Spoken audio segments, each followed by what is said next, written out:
안녕하세요. 저는 40대 중반의 남자입니다. 먼저 제 사연을 들어주셔서 감사합니다. 정말 감사합니다. 이 사연을 공개하는 것이 얼마나 힘든 결정인지 아실까요? 몇 개월을 고민했어요. 정말로 밤마다 깨어나면서 이 말을 꺼낼지 말지를 반복했습니다. 하지만 더 이상 혼자 이 무게를 짊어질 수 없겠다고 생각했어요. 혼자만의 지옥에서 벗어나고 싶었어요. 그래서 용기를 냈습니다. 저는 정말 평범한 삶을 살아온 사람입니다. 아무 문제 없는 평범한 인생. 그런 줄 알았어요. 대학을 졸업했고, 회사에 들어가서 열심히 일했고, 책임감 있게 살아왔습니다. 주변 사람들도 저를 좋은 사람으로 생각했어요. 뭐, 그런 평가가 의미가 있을까 싶지만요. 지금은요. 그리고 결혼을 했어요. 남들보다 많이 늦게요. 나이가 들면서 결혼이 멀어지는 느낌이 들었어요. 주변의 친구들은 이미 아이들이 고등학교를 가고 있었는데, 저는 아직도 혼자였거든요. 마치 기차역에서 모든 기차를 보내버린 것 같은 그런 느낌이었어요. 혹시 내가 평생 혼자일까? 혹시 내가 누군가와 함께 할 수 없는 사람일까? 이런 생각들이 자주 들었습니다. 밤에 혼자 침대에 누웠을 때, 혹은 회사에서 남들이 부인 자랑을 할 때, 저는 항상 뭔가 부족한 느낌이 들었어요. 마치 내 인생이 영원히 불완전할 것 같은 그런 느낌이었죠. 그런데 그날은 정말 우연이었어요. 그날따라 회사 일이 유독 많이 밀려 있었어요. 저야 뭐, 집에 가도 늘 혼자이기 때문에 야근을 하는 것에 큰 부담감이 없었어요. 그래서 야근을 하다가 밤 10시쯤 사무실을 나왔어요. 퇴근길은 항상 그 길이었어요. 지하철역으로 가는 길. 거기 있는 편의점도 항상 그 편의점이었어요. 그런데 그날 편의점 앞에서 일이 일어났어요. 한 여자가 넘어졌어요. 양손 가득 짐을 가득 들고 가던 여자가 계단에서 발을 헛디뎌서 넘어진 거였어요. 저는 본능적으로 달려가 손을 잡아줬어요. 괜찮으세요? 여자는 저를 봤어요. 그 눈빛이 정말 맑았어요. 아, 고맙습니다. 여자는 일어나며 말했어요. 다쳤어요? 병원 가봐야 하지 않을까요? 아니, 괜찮습니다. 그냥 미끄러졌어요.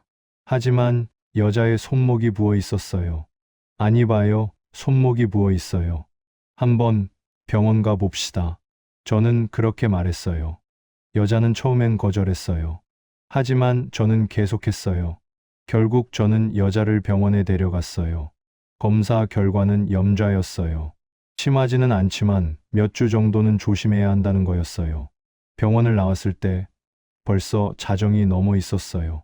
이렇게까지 해주셔서 감사합니다. 여자가 말했어요. 괜찮습니다. 다행이네요. 저도 제가 왜 이렇게까지 했는지 몰랐어요. 그 여자는 저와 비슷한 나이대로 보였지만 저보다 관리를 훨씬 잘한 듯 보였어요. 얼굴도 예뻤지만 무엇보다 말씨와 눈빛에서 상냥함이 느껴졌어요. 이대로 이 여자를 보내면 후회할 것만 같았어요. 그래서 저는 용기를 내어 말했습니다. 혹시 괜찮으시다면 나중에 커피 한 잔 같이 할 수 있을까요? 여자가 웃으며 고개를 끄덕였어요. 그날 밤 저는 여자를 집까지 배웅해 줬어요. 그리고 며칠 후 커피를 마시기로 한 날이었어요. 여자는 그날처럼 양손 가득 먹을 것을 들고 나왔더군요. 감사를 하고 싶어서요. 전부 유명한 맛집에서 사온 것들이라며 여자는 조잘조잘 설명을 했어요. 그 설명은 저에게 중요하지 않았습니다. 다만 그렇게 설명하는 여자가 사랑스럽게 느껴졌어요. 저를 위해 몇 군데를 돌아다니며 양손 가득 음식을 사온 그 여자가요. 아, 이건 뭐, 괜찮습니다. 아니에요. 당신이 없었으면 정말 큰일 났을지도 몰라요. 여자의 눈빛이 진심이었어요. 우리는 그날 3시간을 앉아 있었어요. 커피는 식고 또 다른 커피를 시켰어요. 시간을 잊고 말했어요. 그 여자는 제 말을 진심으로 들었어요. 제가 뭔가 말하면 그걸 진심으로 듣고 공감하고 대답했어요. 아, 그런 기분이 드셨군요. 저도 알아요. 그런 기분. 이 한마디가 제 가슴을 사로잡았어요. 누군가 나를 진심으로 이해하는 사람이 있다는 게, 누군가 나의 말을 귀 기울여 듣는 사람이 있다는 게, 그리고 더 신기한 건요. 여자는 저와 많은 공통점이 있었어요. 음악을 좋아하는 것도 같았고, 책을 좋아하는 것도 같았고, 영화를 보는 안목도 비슷했어요. 와, 이게 말이 돼? 우리 이렇게까지 비슷해.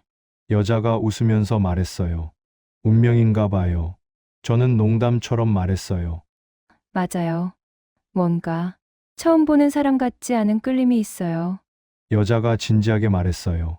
그날 밤 소연 씨가 넘어지지 않았으면, 내가 그 시간에 그 길을 지나지 않았으면, 우리는 영영 못 만났을 거예요. 그럼 우리 정말 운명인 거네요? 네, 저는 그렇게 믿어요. 정말로 몇 번을 더 만났어요. 우리는 밥을 먹고 영화를 보고 산책을 다녔어요. 매 순간이 새로웠어요. 마치 제 인생에 색깔이 생기는 것 같았어요. 그리고 어느 날 나는 이 여자와 계속 만나고 싶다는 생각이 들었어요. 이 여자가 내 아내가 되면 좋겠다. 매일 이 여자와 함께 일어나고, 함께 밥을 먹고, 함께 늙고 싶다. 진심으로 그런 생각이 들었어요. 그래서 저는 고백을 했어요. 소연아, 나랑 진지하게 사귀어 줄 수 있을까? 소연이는 웃으면서 대답했어요. 그렇게 되도록 만든 운명을 거슬러 갈 수 없지. 우리는 그렇게 연인이 됐고, 매일 함께 시간을 보냈어요. 1년이 지났고, 나는 그 편의점 앞으로 여자를 데려갔어요. 왜 여기로? 여자가 물었어요. 우리가 처음 만난 곳이잖아. 그리고 저는 무릎을 꿇었어요. 결혼해 줄래? 그 여자는 울면서 네라고 대답했어요.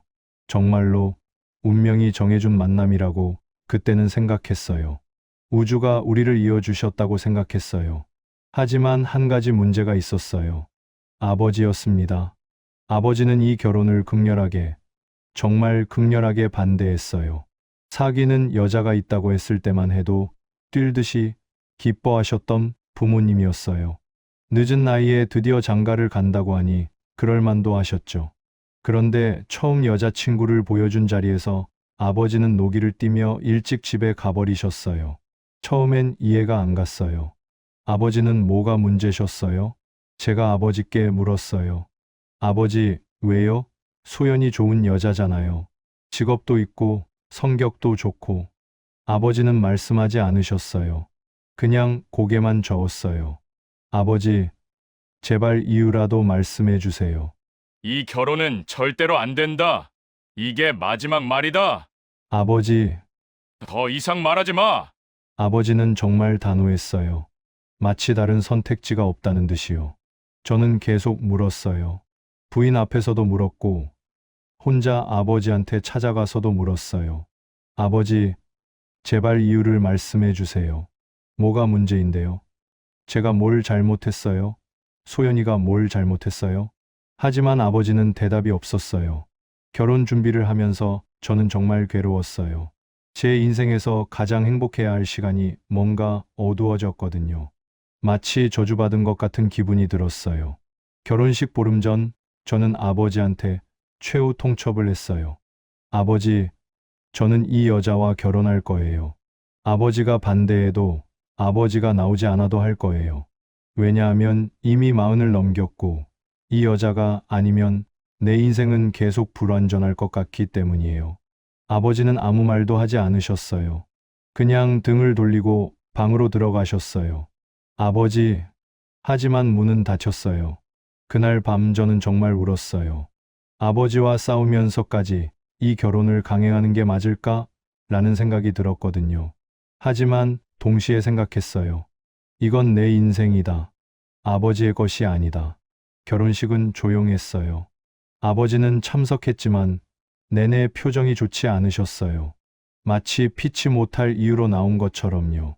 제가 신랑으로 서서 신부를 기다리고 있을 때 아버지는 멀리서 나를 바라보고 계셨어요. 그 눈빛을 절대 잊을 수 없어요. 마치 저를 용서할 수 없다는 듯한 그런 눈빛이었거든요.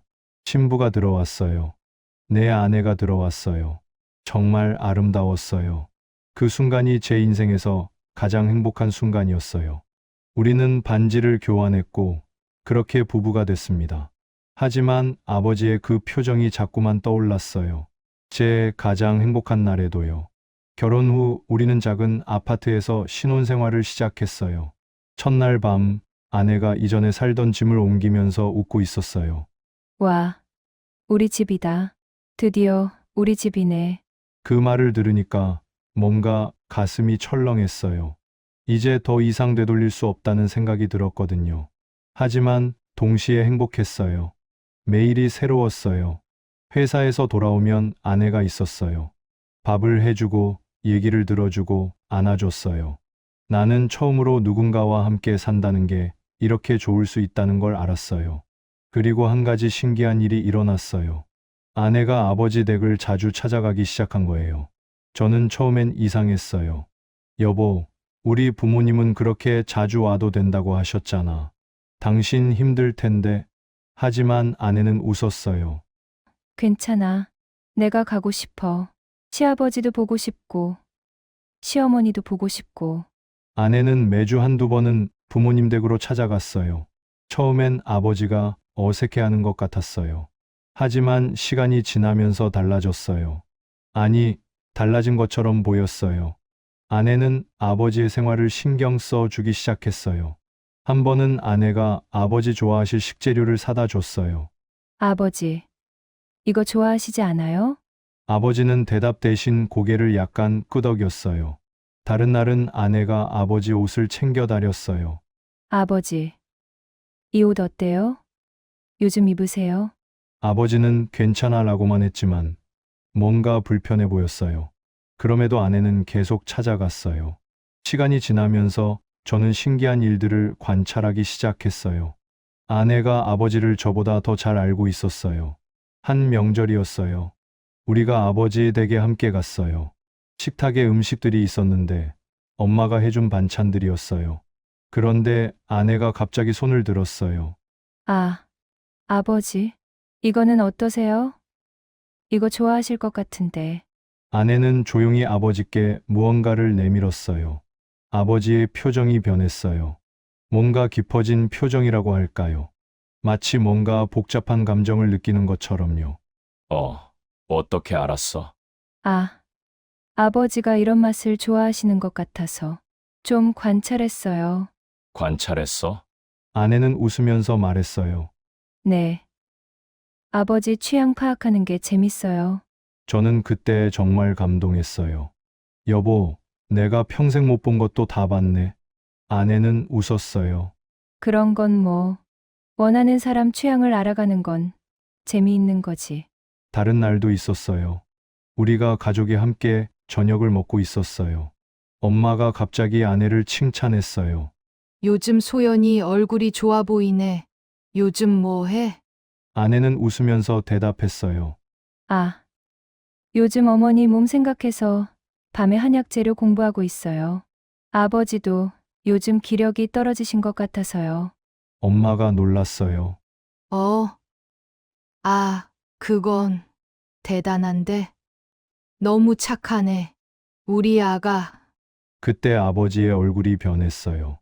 뭔가 기색이 불편해 보였어요. 하지만 아무 말도 하지 않으셨어요. 그 이후로 비슷한 일들이 자주 일어났어요. 아내가 아버지 방에 들어가 물을 대접하려 하면 아버지는 괜찮다, 쉬어라고 하셨어요. 그 말투가 진짜 거부하는 말투였어요. 아내가 아버지 옷을 챙겨 다리겠다고 하면 아버지는 내가 할 수 있다고 하셨어요. 마치 아내의 손길이 불편하신 것처럼요. 저는 처음엔 아버지가 단순히 고집스러운 거라고 생각했어요. 나이 들면 다들 좀 그렇지 않나요? 하지만 뭔가 이상했어요. 아버지는 다른 사람들한테는 다정했어요. 엄마가 옷을 챙겨 다릴 때는 고마워라고 했고, 다른 친구들이 찾아올 때는 환하게 웃었어요. 하지만 아내가 들어오면 달라졌어요. 마치 아내를 피하려고 하는 것처럼요. 저는 아내한테 물었어요. 여보, 아버지가 왜 자꾸 서운한 표정을 지어? 아내는 웃으면서 대답했어요. 아, 그냥 나이 들면서 까칠해지시는 거겠지. 나는 괜찮아. 난 계속 뵐래. 진짜? 내가 계속 가서 뵙다 보면 시아버지도 마음을 여실 거야. 나는 그렇게 믿어. 그 말을 들으니까 뭔가 가슴이 뭉클했어요. 이 여자 정말 천사 같은 마음을 가지고 있구나. 내가 정말 좋은 여자랑 결혼했구나. 앞으로 더 잘해야겠다. 결혼한 지 1년쯤 지났을 거예요. 그 정도면 신혼 특수도 끝나고 일상이 돼 있을 때죠. 우리는 여전히 행복했어요. 물론 싸우기도 했지만 그건 모든 부부가 겪는 일이잖아요. 그때였어요. 엄마가 미국에 있는 누나를 만나러 가신다고 하셨어요. 한 달 정도 가 있다 올게. 아버지 잘 봐줘. 알았어요, 엄마. 하지만 엄마도 생각을 못 하셨을 거예요. 이 한 달이 우리 가족의 운명을 바꿀 줄요. 어느 평범한 오후였어요. 저는 회사에서 일하고 있었어요. 그때 전화가 울렸어요. 아버지였어요. 안녕하세요. 이 번호 주인께서 집에서 사고를 당했습니다. 제 귀가 멈췄어요. 뭐라고요? 계단에서 넘어지셨습니다. 지금 119로 신고가 들어와서 구급차를 보냈는데 병원으로 가는 중입니다. 저는 정신이 없었어요. 아버지는 어때요? 지금 이동 중이니 병원 도착 후에 좀 더 자세히 말씀드리겠습니다. 전화가 끊겼어요. 저는 곧바로 회사를 나왔어요. 운전대를 잡고 병원으로 직진했어요. 신호등을 무시할 뻔했어요. 아버지 생각뿐이었거든요. 병원 응급실에 도착했어요. 저는 흰 옷을 입은 의사를 찾았어요. 아, 아들분 오셨어요? 이쪽입니다. 의사는 저를 중환자실로 이끌었어요. 아버지는 침대에 누워 계셨어요. 왼쪽 다리에는 큰 붕대가 감겨 있었고 얼굴에는 고통이 가득했어요. 저는 아버지 곁에 달려갔어요. 응, 민호야. 괜찮다. 별거 아니다. 아버지는 항상 그렇게 말씀하셨어요. 하지만 의사의 말은 달랐어요. 우측 다리 대퇴골 골절입니다. 꽤 심각합니다. 몇 주는 입원하셔야 하고 수술이 필요합니다. 제 가슴이 철렁 내려앉았어요. 아버지가 퇴원할 때까지 3주가 걸렸어요. 수술도 했고 재활도 했어요. 하지만 퇴원해서도 아버지는 혼자 움직일 수 없었어요. 침대에서 일어나려고 해도 왼쪽 다리가 아팠고 화장실을 가려고 해도 누군가의 도움이 필요했어요. 저는 회사를 자주 빠졌어요. 아버지를 돌봐야 했거든요. 엄마는 아직 미국에 계셨어요. 비행기 표를 끊으려고 했지만 비행기가 바로 없었고 한국에 오는데도 시간이 걸렸어요. 그래서 우리는 아버지를 혼자 돌봐야 했어요. 제가 회사에 나갔을 때 아내는 아버지 댁에 갔어요. 아내는 매일 아버지한테 밥을 차려주고 약을 챙겨주고 병원에서 받은 한약을 끓여주고 빨래를 했어요. 처음엔 아내가 힘들어하지 않을까 봐서 물었어요. 여보, 너무 힘들지? 쉬어도 돼. 하지만 아내는 웃으면서 대답했어요. 괜찮아. 아버지 도와드리는 게 뭐가 힘들어? 이건 내가 해야 할 일이야. 정말? 정말. 차라리 이렇게 할 수 있어서 감사해. 저는 정말 감동했어요. 아내는 매일 아버지 댁으로 갔어요. 처음에는 아버지가 아내를 받아들이지 않으려고 했어요. 안 와도 된다. 내가 할 수 있다. 하지만 아내는 웃으면서 말했어요. 아버지, 다리가 골절됐는데 혼자 뭘 할 수 있어요? 제가 도와드릴게요. 그 말에 아버지는 대답이 없었어요. 하지만 점차 아내를 받아들이는 것 같았어요. 아내가 밥을 차려오면 고마워라고 하셨고, 아내가 약을 챙기면 소리 없이 받으셨어요. 저는 가끔 들러보면 아내가 아버지에게 다리를 살살 만져주고 있었어요. 아버지, 여기 아팠어요? 물리치료사가 이렇게 하라고 해서요. 아버지는 눈을 감고 있었어요. 우리는 생각했어요. 아, 이제 됐다. 이제 아버지도 아내를 받아들이실 거다. 시간이 지나면 이 모든 게 괜찮아질 거다. 그렇게 생각했어요. 얼마나 바보였는지 몰라요. 그날은 정말 평범한 날이었어요. 저는 회사에서 일을 조금 일찍 끝내기로 했어요. 아내를 데리러 갈 겸 아버지도 보러 갈 겸해서요. 시간이 4시쯤 되니까 저는 회사를 나왔어요. 저는 차를 몰아 아버지 댁으로 향했어요. 아버지 댁은 한적한 동네에 있었어요. 조용한 주택 단지 안에 있던 그 집. 저는 조용히 현관문을 열었어요. 아버지, 안녕하세요? 아무도 대답이 없었어요. 여보, 있어? 역시 대답이 없었어요. 뭐 하고 있나 싶어서 안으로 들어가기 시작했어요. 거실 쪽에서 뭔가 목소리가 들렸어요. 아버지와 아내의 목소리였어요. 대화를 하고 있었던 거예요.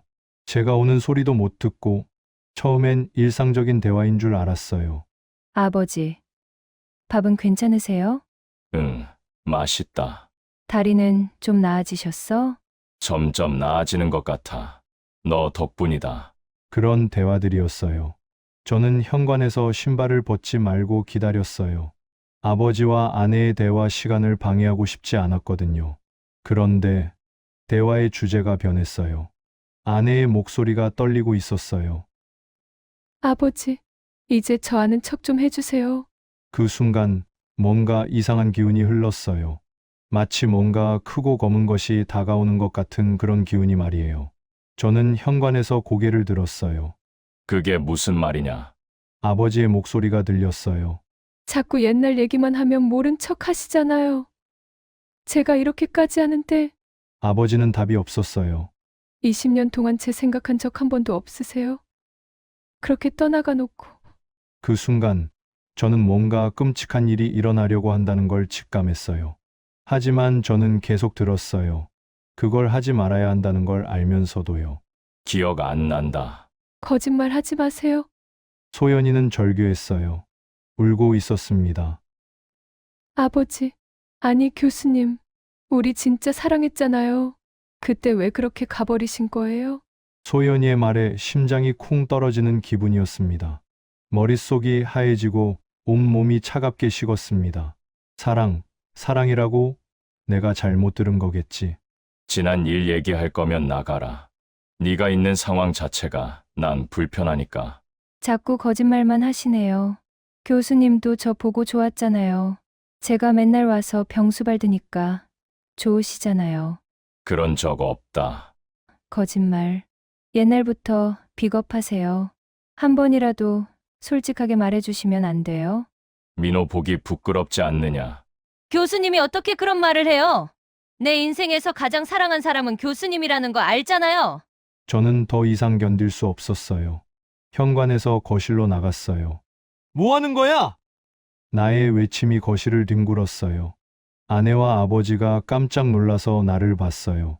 아내의 얼굴이 창백해졌어요. 여보? 소연이가 말했어요. 얼마나 들었어? 전부야. 처음부터 끝까지 다 들었어. 나는 거실 한가운데 서 있었어요. 내 목소리는 떨리고 있었어요.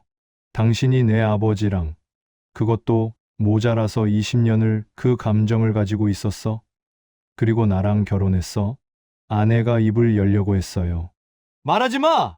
나는 비명을 질렀어요. 말하지 말라니까! 나의 목소리가 깨질 것 같았어요. 처음부터 거짓이었어? 모든 게? 내가 사랑하는 아내가 다른 사람을 생각했어? 내 아버지를 생각했어? 나는 걸어 다니기 시작했어요. 거실을 이리저리 왕복하면서요. 당신이 병수발을 해준 게 사랑 때문이었어? 우리 아버지 다시 만나기 위해서였어? 내 목소리는 점점 커졌어요. 그리고 내 취향을 알아주고 내 아버지 취향을 알아줬던 것도 다 거짓이었어?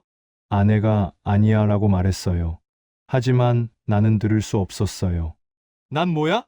난 뭔데? 20년 동안 못 잊은 사람의 대체제? 그 사람을 다시 만나기 위한 수단? 나는 정말 미쳐버릴 것 같았어요. 아버지!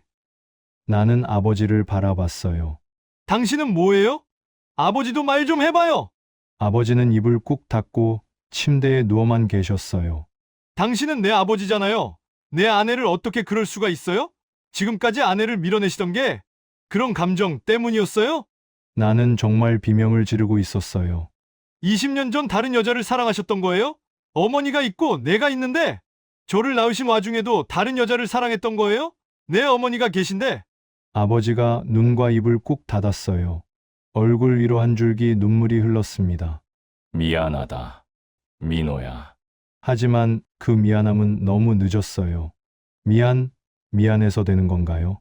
나는 주방에서 물을 마시려고 했어요. 하지만 손이 떨려서 컵을 집을 수가 없었어요. 이 집에 다시는 안 들어올 거예요. 아버지 얼굴도 다시 보고 싶지 않아요. 나는 가방을 집어들었어요. 그리고 나는 나가버렸어요. 아버지의 집을 나왔어요. 차를 몰면서 나는 울었어요. 정말 비통하게 울었어요. 모든 게 무너지는 느낌이었어요. 내가 알던 세상이 사라지는 느낌이었어요. 집에 들어갔어요. 조용했어요. 아내는 아직 아버지 댁에 있을 거라고 생각했어요. 나는 침실로 들어갔어요. 아내의 옷이 옷장에 그대로 있었어요. 나는 아내의 옷을 집어들었어요. 그리고 냄새를 맡았어요. 내가 사랑했던 그 여자의 냄새. 하지만 이제 그 냄새는 다르게 느껴졌어요. 마치 독처럼요. 나는 옷을 바닥에 집어던졌어요. 그리고 침대에 누웠어요. 천장을 봤어요. 우리가 처음 이사 왔을 때 아내가 천장을 봤어요. 와, 우리 천장이다. 그 말이 자꾸만 떠올랐어요. 하지만 이제 그 말은 다르게 들렸어요. 마치 거짓처럼요. 나는 베개를 얼굴에 누르고 비명을 질렀어요. 아무도 들을 수 없는 소리로요. 저녁이 됐어요. 6시쯤이었어요. 그때 열쇠 소리가 들렸어요. 아내가 들어오고 있었어요. 나는 침대에서 일어나 앉았어요. 거실에서 아내의 발걸음이 들렸어요. 여보. 있어? 아내가 부르고 있었어요. 나는 대답하지 않았어요. 여보. 아내가 다시 부르며 침실로 들어왔어요. 그 순간 우리의 눈이 마주쳤어요. 아내의 얼굴은 창백했어요. 눈은 빨갛게 부어 있었어요. 마치 죽을 것 같은 표정이었어요. 하지만 나는 상관없었어요. 왜 왔어? 내 목소리는 얼음처럼 차가웠어요. 왜? 왔어! 그 잘난 교수 집에서 살지? 네가 사랑하는 남자랑 살지? 여보. 우리 얘기 좀 하자. 아내가 말했어요. 할 얘기가 뭐 있어? 나는 침대에서 일어나 섰어요. 난 다 알았어! 당신이 뭔지 다 알았어! 아니야. 내가. 말하지 마! 내 목소리가 터졌어요. 아내가 뒤로 물러났어요. 당신이 뭐 말하려고 하는지 다 알아. 미안하다고, 사랑한다고. 나는 거실로 나갔어요. 아내가 따라왔어요. 여보. 제발 들어줘. 뭐를 들어? 당신이 내 아버지를 사랑한다는 거. 20년을 그 감정을 가지고 있었다는 거. 나는 거실 한가운데 선체로 손가락을 아내에게 향했어요. 당신이 나랑 결혼한 게 정말 사랑 때문이었어? 아니면 그 사람을 다시 만나기 위한 거였어? 아니야. 그게 아니야. 아내가 외쳤어요. 그럼 뭐야? 뭐가 아니라는 거야? 나는 거실을 이리저리 왕복하기 시작했어요. 당신이 알아? 내가 얼마나 당신을 사랑했는지. 나는 당신을 만나서 내 인생이 완성됐다고 생각했어. 나의 목소리는 점점 커졌어요. 나는 당신이 내 아버지를 자주 찾아가는 게 좋았어. 당신이 그렇게 효성이 깊다는 게 감동했어. 그게 전부 거짓이었어? 아내가 울기 시작했어요. 미안해. 정말. 미안해. 미안해서 될 일이야. 나는 소파에 앉았다 일어났다를 반복했어요. 마치 미쳐버린 것처럼요.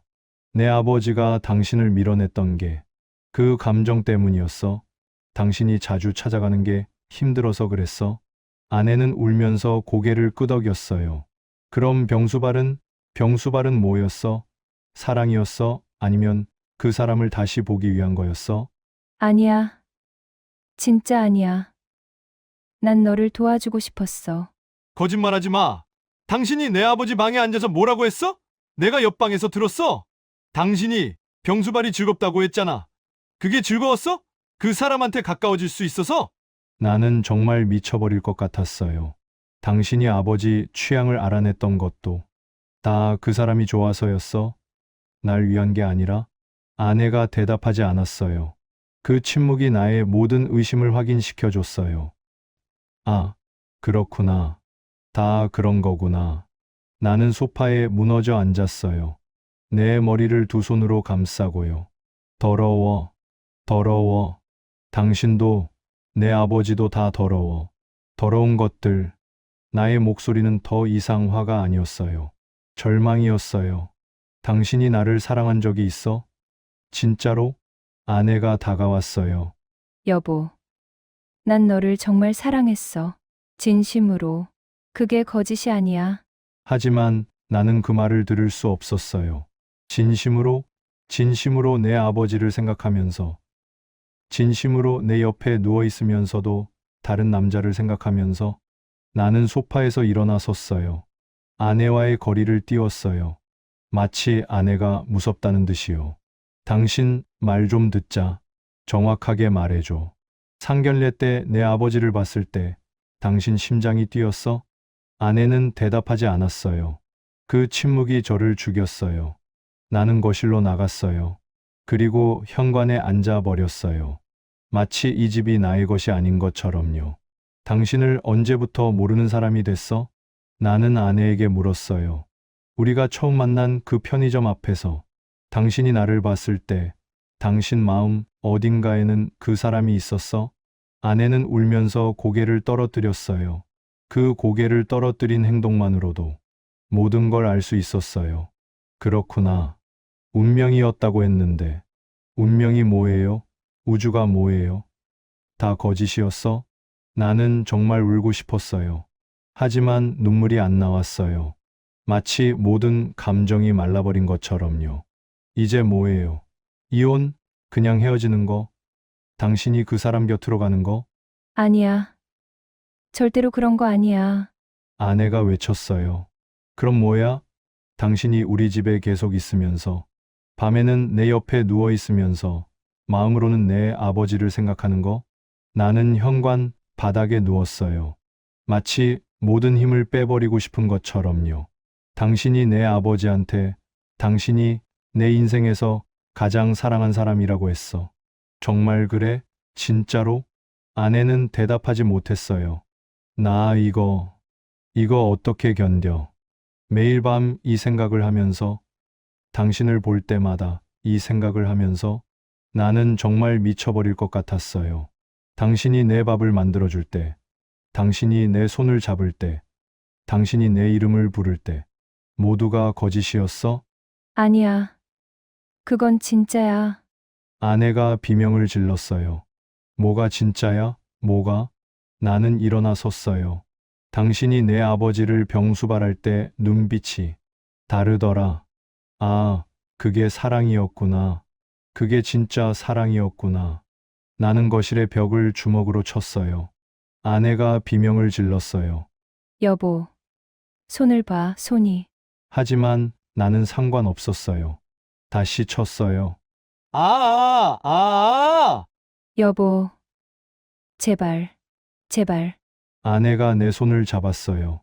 하지만 나는 아내의 손을 내던졌어요. 나한테 손대지 마. 그 손으로, 내 아버지를 만졌던 손으로. 아내가 울음을 터뜨렸어요. 진짜 절규에 가까운 울음이었어요. 하지만 나는 그 울음도 들을 수 없었어요.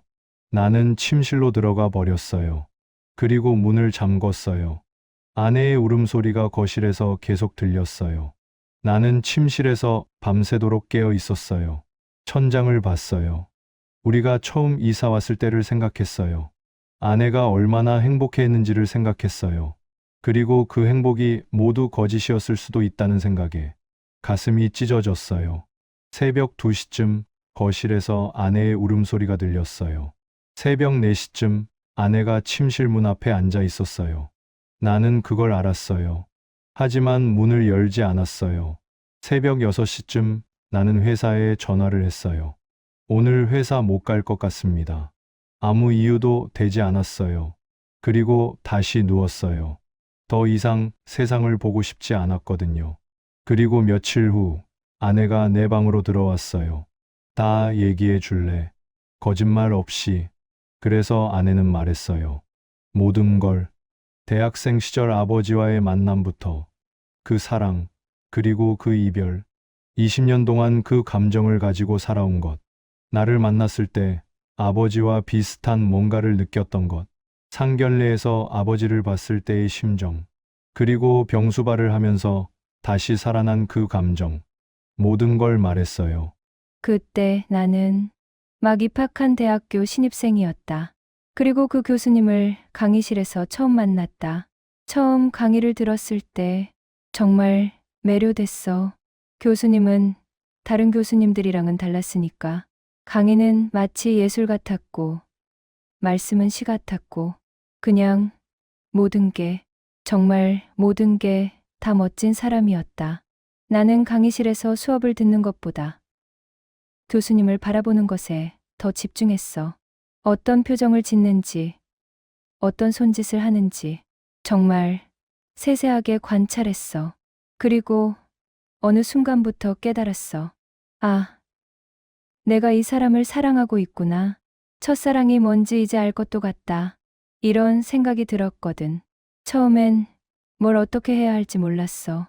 나이도 많으신 분이었고, 교수님이었고, 그리고 아무것도 아닌 내가 어떻게 접근할 수 있을까 싶었거든. 하지만 용기를 냈다. 수업이 끝난 후 질문이 있다면서 교수님 사무실을 찾아갔어.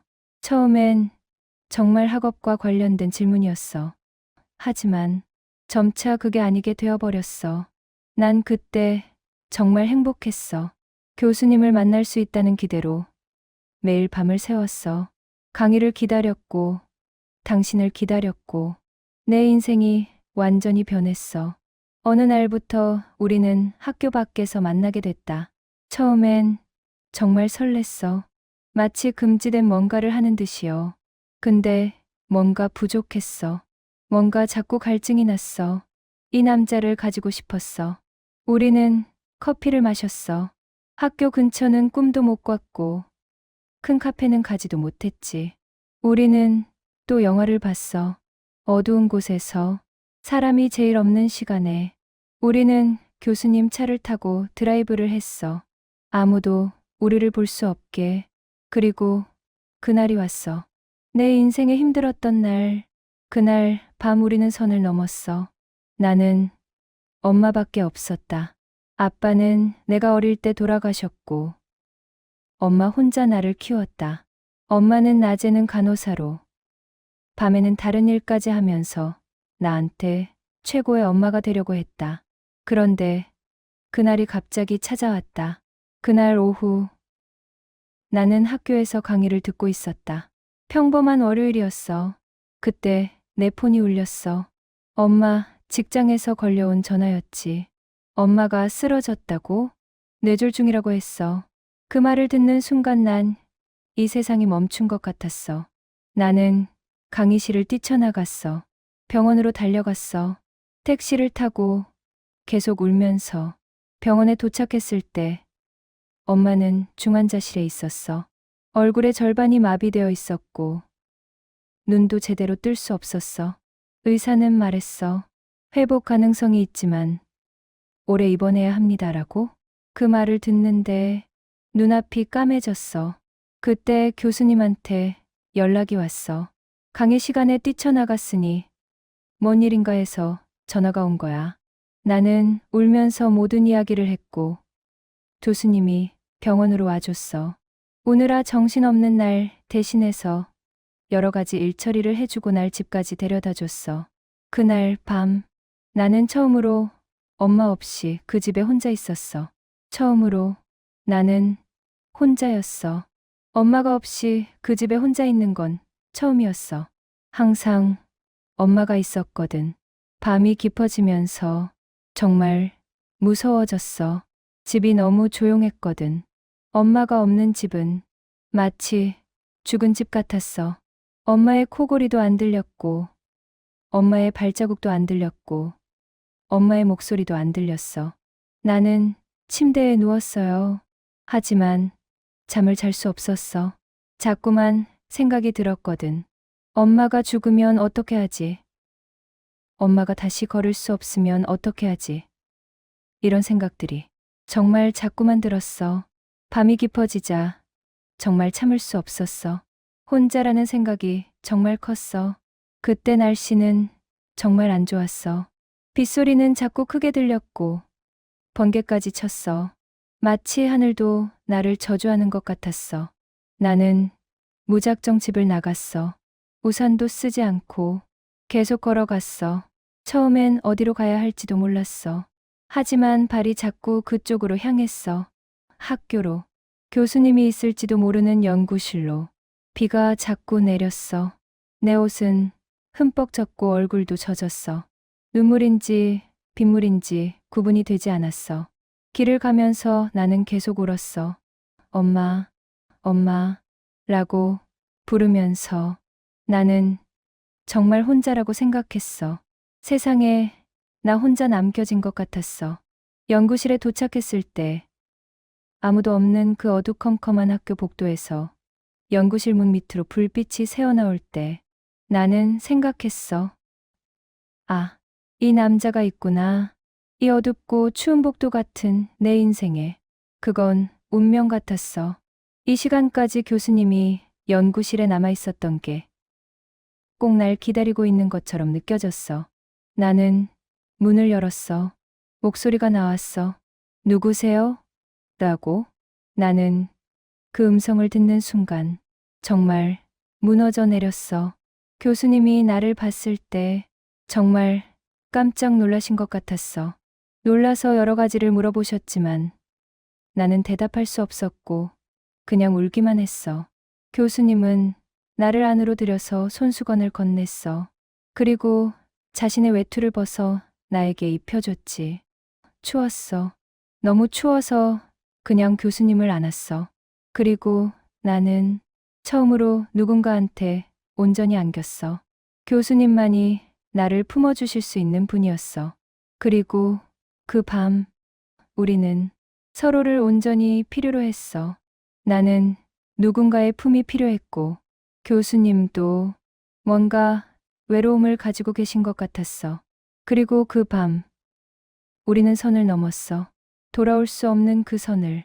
교수님이 나를 안아주셨고 마치 내가 세상에서 가장 소중한 사람인 것처럼 어루만져 주셨어. 그리고 나는 알았어. 이건 끝이구나. 이건 영원히 돌아올 수 없는 길이구나. 그렇게 생각했어. 그 이후로 나는 행복했어. 엄마도 다행히 깨어나셨고 학교를 다니며 교수님과 데이트도 하고 여러 번 같이 밤을 보내며 이제 마음속에 외로움 같은 건 없어졌다고 생각했어. 그런데 교수님이 갑자기 사라졌어. 다른 대학으로 갔다고? 나에게 이런 방구말도 없이. 그때 정말 많이 울었는데 연락도 받지 않고 집 주소는 모르고 이때 깨달았어. 아, 내가 이 남자에 대해 아는 건 정말 티끌만큼이었구나. 같이 밤을 보냈다고, 나를 안아줬다고 이 사람의 전부를 아는 양 굴었구나. 아마 미안했겠지. 가족들한테. 그래서 날 떠났구나 추측했을 뿐이야. 그러고 20년이 지났어. 20년이 지났는데도 나는 그 감정을 안고 살았어. 그 사이에 다른 남자들도 만났지. 진지하게 사귀었던 사람도 있었고 거의 결혼 직전까지 간 사람도 있었어. 하지만 항상 뭔가 모자랐어. 항상 누군가를 찾고 있었던 것 같아. 뭔가 부족한 부분이 자꾸만 느껴졌어. 처음엔 모르고 싶었다. 그냥 내 마음을 속이고 싶었다. 하지만 시간이 지나면서 깨달았어. 내가 찾던 건 교수님 같은 사람이었구나. 교수님이 가지고 있던 그런 향기, 그런 목소리, 그런 눈빛. 나는 그걸 찾고 있구나. 상견례 때는 정말 깜짝 놀랐다. 내가 선택한 남자의 아버지가 바로 당신이라니. 이게 우주의 농담인가 싶었다. 처음엔 피하려고 했다. 진심으로. 하지만 내 마음이 다시 깨어났다. 당신을 보는 순간 그 20년이 사라진 것 같았어. 마치 어제 헤어진 것처럼. 그리고 나는 또 사랑에 빠졌어. 상견례가 끝나고 나는 괴로웠다. 당신 아들과 결혼을 하기로 했는데 다시 한번 당신을 마주친 것만으로도 내 마음이 당신을 향하고 있었거든. 그 죄책감이 정말 컸다. 하지만 시간이 지나면 괜찮아지겠지 하며 결혼을 했어. 그리고 처음엔 정말 괜찮은 것 같았어. 당신 아들과의 결혼 생활도 의미 있었고 남편도 사랑한다는 생각도 들었으니까. 하지만 다친 당신을 돌보며 모든 게 다시 깨어났다. 당신의 밥을 챙겨드릴 때, 당신의 다리를 어루만질 때, 당신을 보살필 때 나는 완전히 정신을 잃었다. 그 시간으로 돌아가는 것 같았다. 마치 우리가 다시 만난 것처럼, 마치 당신이 계속 저를 기다리고 계시던 것처럼. 그리고 깨달았다. 내가 교수님을 정말 사랑하고 있다는 걸. 지금 이 순간에도 내 인생에서 가장 사랑한 사람은 여전히 당신이라는 걸. 정말 미안해. 진심으로 이혼해도 할 말이 없어. 아내는 울면서 말했어요. 하지만 난 너를 사랑했어. 정말로 그게 거짓이 아니었어. 다만 내 마음 한구석에는 항상 그 사람이 있었어. 그리고 그건 내가 책임져야 할 내 문제였어. 나는 말을 할 수 없었어요. 결국 우리는 이혼을 진행했어요. 변호사를 통해서요. 아내는 아무 이의를 제기하지 않았어요. 아내는 모든 재산을 포기했어요. 정말 미안해. 이 정도의 죗값이라도 치르고 싶어. 아내가 말했어요. 하지만 그것도 도움이 되지 않았어요. 어떤 죗값도 내 마음을 회복시킬 수 없었거든요. 지금 저는 정말 폐인처럼 살고 있습니다. 매일 밤 깨어납니다. 그리고 생각합니다. 내 아내가 내 아버지를 사랑했다는 거, 내 아버지가 내 아내의 사랑을 받고 있었다는 거, 그리고 내가 그 모든 것의 중심에 있었다는 거. 회사도 가기 힘들어요. 직장에서 사람들을 보면 이상해요. 혹시 내 이야기를 아는 건 아닐까? 혹시 내를 이상한 눈으로 보는 건 아닐까? 이런 생각만 들어요. 그래서 저는 최소한의 업무만 하고 빨리 사무실을 나와요. 친구들도 못 봤어요. 뭐라고 말할까 봐서요. 어떻게 설명할까 봐서요. 그래서 저는 혼자 있어요. 혼자만의 시간 속에. 부모님도 제대로 못 만나요. 특히 아버지는요. 아버지의 얼굴을 보려고 하면 그 감정이 다시 살아나요. 그리고 엄마는 지금 아버지를 완전히 무시하고 있어요. 엄마가 미국에서 돌아왔을 때 모든 상황을 알았거든요. 엄마는 아버지께 정말 심하게 화내셨어요. 엄마는 아버지와 떨어져 있으려고 해요. 그래서 엄마도 피하게 돼요. 엄마를 보면 아버지가 생각나거든요. 아버지가 엄마를 속였다는 생각이 들거든요. 저는 지금 정말 두려워요. 아내와 아버지가 아직도 만나고 있을 수도 있다는 생각이 들어요. 내가 없는 사이에 몰래 또 만나고 있을 수도 있다는 거요. 혹은 아버지가 이혼을 기다리고 있는 건 아닐까? 혹은 아내가 치유의 시간을 갖고 있는 건 아닐까? 이런 생각들이 자꾸만 떠올라요. 그리고 가장 끔찍한 생각은요. 아버지는 왜 처음부터 내 결혼을 반대했을까? 아내를 계속 밀어냈을까? 정말로 미안해서였을까? 아니면 아내를 포기할 수 없어서였을까? 이 생각이 자꾸만 고개를 들어요. 저는 지금 정말 혼란 속에 살고 있습니다. 누구를 미워해야 할지도 모르겠어요. 아내를 미워해야 할까? 자신의 감정에 솔직했던 그 여자를? 아버지를 미워해야 할까? 약한 그 남자를? 아니면 나를 미워해야 할까? 모든 걸 눈치채지 못한 이 남자를? 모두가 저를 미안해했어요. 정말 진심으로 미안해했던 것 같기도 해요. 하지만 미안함만 가지고는 세상이 원위치로 돌아가지 않잖아요. 새로운 사람을 만날 생각도 없어요. 정말 아무 생각이 없어요. 아내 같은 여자를 또 만날까 봐서요. 혹은 아버지 같은 남자를 또 만날까 봐서요. 사랑이라는 감정 자체가 너무 두려워요. 신뢰라는 것도요. 혹시 이 말씀을 듣고 계신 누군가가 저와 비슷한 상황에 있다면 제 말씀을 드리고 싶어요. 현실의 감정이라는 건 그렇게 단순하지 않다는 거. 누군가를 사랑하는 마음도 있고, 누군가를 배신하는 마음도 있고, 그 모든 것이 동시에 존재할 수 있다는 거. 하지만 그렇다고 해서 그 모든 게 용서될 수는 없다는 것도 알아요. 시간이 지나면 괜찮아질까요? 가끔은 그런 생각을 해요. 이 모든 게 과거가 되고 기억이 흐릿해지고 어느 날 깨어났을 때 다 잊혀져 있을까요? 또는 이 흉터가 아물기라도 할까요? 모르겠어요. 정말 모르겠어요. 제가 할 수 있는 건 시간이 지나가는 것을 기다리는 것뿐인 것 같습니다. 더 이상 사랑하지 않기를, 더 이상 혼자가 아니기를, 더 이상 밤에 깨어나지 않기를, 이런 기도를 하면서 말이에요. 뭔가 답답하고 미안한 마음이 들지만 이것이 제 진심입니다. 들어주셔서 정말 감사합니다. 이상입니다.